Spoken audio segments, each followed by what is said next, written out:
ഇതളൊത്തു പൂവൊത്തു ചേർന്നിത്തിരി കൂത്തുകൂടി പൂവിനിതളു പാറി. 10 ഇതളൊത്ത പൂവൊത്തു ചേർന്നിത്തിരി കൂത്തുകൂടി പൂവിനിതളു പാറി.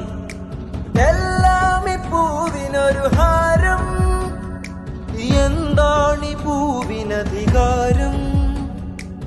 എല്ലാം ഈ പൂവിനൊരു ഹാരം, എന്താണി പൂവിനധികാരം? പണ്ടു പണ്ടേ കണ്ട താള് കൊണ്ടേ മോദസമവാക്യ സ്വരനാരു നീണ്ടേ. പന്ത് കൊണ്ടന്തി പിറക്കും പുതുവർക്ക് ചന്ദിര ചിരി ചിന്തകൾ മറച്ചേ. അക്ഷരമഹതിന്റെ പൊരുളതിൽ അതിഹരം നാൾ ജന്മ